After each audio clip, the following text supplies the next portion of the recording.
If this can happen to me, I promise you, it can happen to anyone. Hacking happens all the time. The thing that concerns me is not so much the fact that the information was available. All of this information you can buy from Google. What concerns me is how did they get this information? My phone number, my address, my age, my marital status, my preferences. Once you get the information into a database, it will be hacked and something we should be concerned about. But far more concerning to me is how did it happen? It happened because companies like Google and Facebook acquired data on every one of us, what blogs we're visiting, even our messages that we pass on Facebook, our instant messages on Twitter are accessible. And these things are collected so that we have no privacy. Every router that's in use, accessible to hackers, to the CIA, that they can take over the control of the router. They can monitor all of the traffic, and worse, they can download malware into any device that is connected to that router.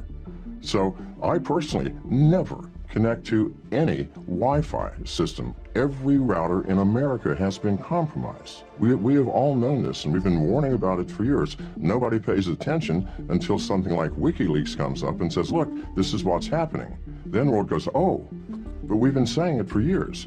And it is devastating in terms of the impact on American privacy, our individual privacy, because once the router is compromised and it infects the cell phones that are attached, your laptop, your desktop computer, your tablet, then they become compromised. And not only can you watch the data, you can start listening to conversations. You can start watching through the cameras on these devices. If you actually go to Starbucks and get on the free Wi-Fi, you're being very foolish, because not only is the router compromised at Starbucks, but there are people in Starbucks that have devices pretending to be Wi-Fi.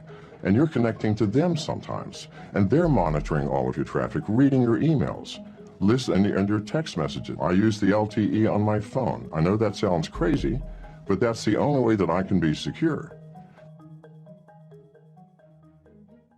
I am a specialist in cybersecurity. My phone was hacked through my carrier, AT&T. And what happened, this is brand new to me. They managed to hack into AT&T to move my phone number to another phone. Prior to being hacked, my phone was totally disabled. You couldn't call into it. I could not call out from it. So everything coming in, including my text messages, went to another phone number. So what they had done is they tried to log on to Twitter, so I've lost my password. I used two-factor authentication, meaning I have to give Twitter my phone number. They sent to my phone number a special code so that I could get in, but it wasn't me, it was the hacker. This is something totally out of my control, totally out of everyone's control. Hackers are becoming more and more proficient and more sophisticated in their hacking techniques. If this can happen to me, I promise you, it can happen to anyone. It's not just all the apps we use, it's not just Twitter. A recommendation for the new alternative coins, alternative to Bitcoins, cryptocurrencies. People would invest hundreds of millions of dollars into these coins.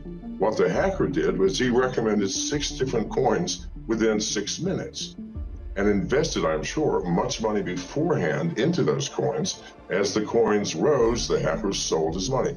He made tens of millions of dollars. If they can do it for me, again, they can do it for anyone. We're living in a new world of hacking and a new world of risks for all of us using the internet. If your carrier is the one who's being hacked, I don't care how foolproof your smartphone is, it's not going to work. So my smartphone would not help in this case. It wouldn't do anything. If your carrier, if someone has intercepted the signal to your phone and they shunt it to some other phone, there's nothing that my phone can do. My phone can help you from applications that get on your phone, but no, it could not have prevented this. I mean, that's nonsense. What happened to me is not a threat, but there's a great threat to all miners. There's a great threat to all people who hold cryptocurrencies. Most people do not keep their currencies on their own wallet. They use wallets on the exchanges. Now, if I were a hacker trying to hack into wallets and get money, I wouldn't search around the world for individuals that had the wallets. No, I would go to an exchange. And the exchanges have billions of dollars in cryptocurrency. So yes, they're all at risk. Everybody says, no, we are secure. That has been proven over and over and over again to be absolute nonsense, beginning with Mt. Gox a couple of years ago, where hundreds of millions of dollars were lost. This will continue to happen until people, the owners of the exchanges, understand that the world they are in is far more sophisticated in terms of hacking than they believe. And I promise you, every exchange will at some point in the near future get hacked. And if you have your wallet on those exchanges, you will lose your money because they do not have the resources to reimburse you. It's insane to say, if you have nothing to hide, you have nothing to fear. We're all humans. Now, something that you may not know is that over half of all smartphones, both iOS and Android, are infected with keystroke logging software. Every pornography site in the world, how do you think they make their money? This is the issue. It costs millions of dollars to maintain these massive databases and have the bandwidth to disperse this pornography. And yet you don't pay? Yes, you're paying. The instant you visit the site, if you have an Android, for example, the site runs a JavaScript which sets the download unauthorized application flag. The very first video that you watch, you clicked, you did something. Downloads, first and foremost, a remote rooting function. If it's an iPhone, a remote jailbreaking program. All can be remotely rooted now. After it's rooted, they download a keylogger, and all this takes just a matter of seconds. And from that point on, somebody is watching every single one of your keystrokes. Now, people pay these pornography sites for the ability to put their keylogging software on your phones. Why? Maybe you do online banking, all right? You have a password, you have an application. The very first time you've logged into your bank to check your balance or do anything, they go, thank you very much. And the next day, your bank balance will disappear. Now, why has this not happened to you already? Because hackers are not stupid. In order to take something, they have to download additional software. If they only take 400 or 500 people's bank accounts in one day, then the next day, the white hat hackers are going to say, this is how they did it. Everybody, you can protect yourself. No, they're going to wait until one day this year or next year, and 100 million people in one day are going to have your bank accounts eradicated. Zero balance. Or your identity will be stolen, or your Bitcoin wallet will be emptied. Or maybe they've been watching your keystrokes to see if, maybe you're saying something to a friend or a lover that maybe could compromise you. Maybe they can blackmail you. So this is why this is being done. And the Russian cyber mafia and the Chinese cyber mafia are so powerful. They pay literally hundreds of millions of dollars to these pornography sites to allow them to access your smartphone so that at some point they can utilize that. It's something to think about. What is the cloud? We haven't thought this through, people. The cloud is a place where I'm going to store data. I don't know what computer it's on or even what country it's in.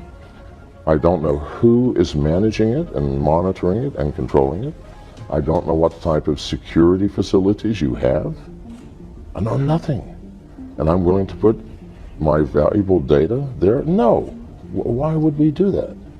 And why do we use the cloud? We use it because it makes life easy.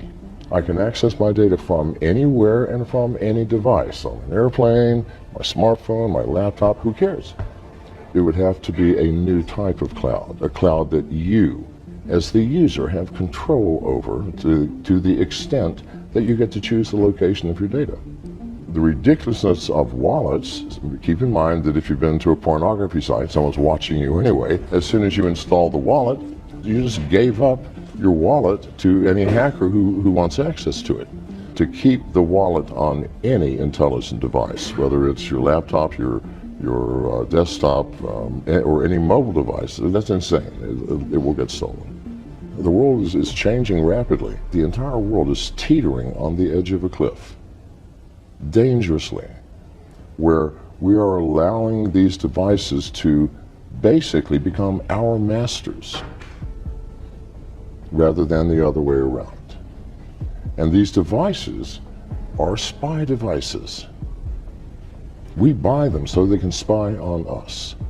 And that's creating a great deal of danger.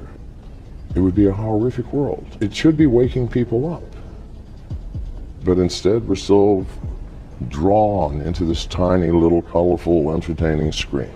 Most secure is it's this one, the one that I carry, and it's the Samsung S7.